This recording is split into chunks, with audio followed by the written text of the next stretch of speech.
I was reading an article the other day. It was written a few years back, I believe, in Slate, I think was the outlet. It wasn't one of the big papers, but it was an article on why the mob has historically been tied to the waste business, garbage industry, essentially.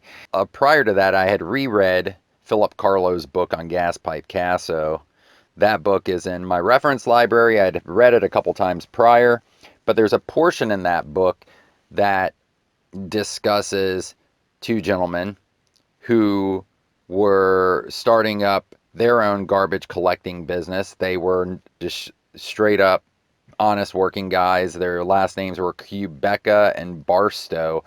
However, the business that they were starting up were going to compete with Lucchese controlled garbage contracts, which were ran by Sal Avellino. And this was at the time that Vic Amuso and Gaspipe Casso were running Lucchese crime family. So it was post Tony Ducks Corallo. So these two guys were approached, I'm sure, with a payoff to back away from the Lucchese controlled contracts.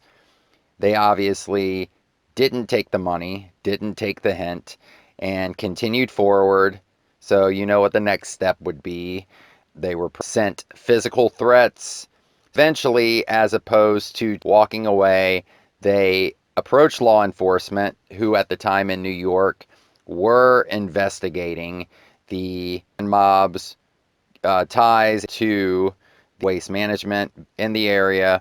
And these guys started to actually cooperate with law enforcement.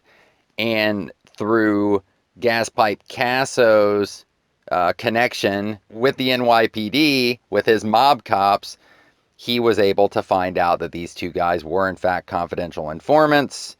I guess they were being wired up. So the mob cops informed Gaspipe Casso what these two guys were doing, and you know what the next step was. Casso put a hit out on them. They were both hit, and after that, it was essentially business as usual for Sal Avellino and the Lucchese crime family to continue on with their monopoly, which I believe was Long Island, was the area that was taking place in.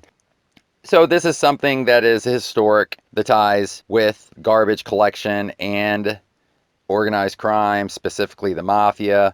It has been shown in pop culture. I believe there was an episode of The Sopranos that even showed them getting involved in waste management.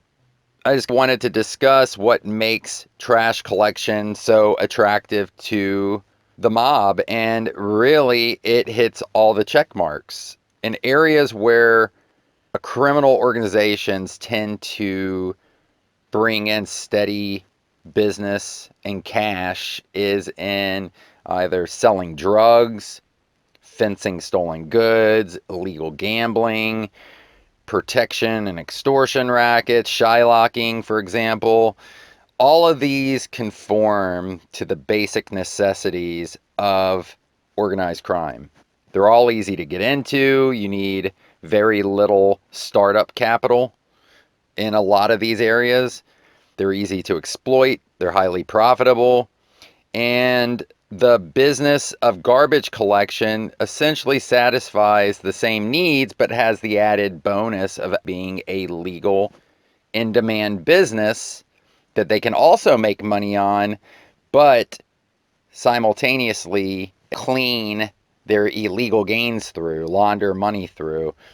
The mob really got into the garbage industry in the mid 20th century, got heavier in it as the century went along, when many cities in the Northeast and Midwest stopped collecting commercial waste and left businesses to seek private haulers. The mob saw an opportunity to basically step in, and mobsters from New York to Chicago either started up carting businesses or they took over pre-existing businesses. They would utilize their crews to divvy up routes. They would exploit these carting businesses to rig contract bids, and as the Philip Carlo book pointed out, they would either extort competing businesses, or they would harass them to basically back out in order to quash any competition and be able to monopolize in their area and keep their prices jacked up. Another thing that they would do with these businesses, falsify paperwork on record. They would tamper with waste scales and obviously use these businesses to skim profits from, simultaneously hiding and laundering dirty money. They would also be a perfect opportunity to provide legitimate no-show jobs or quote-unquote consulting positions for their partners. It'd be an opportunity for a mobster on paper to show a legitimate job on their tax returns to explain their income. That was another added bonus. The mob began to lose their grip on the garbage industry really over the past couple decades.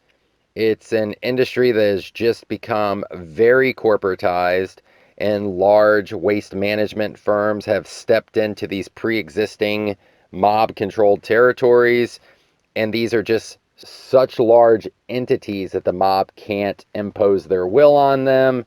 They can't compete with them. So it pretty much drove them out of these areas.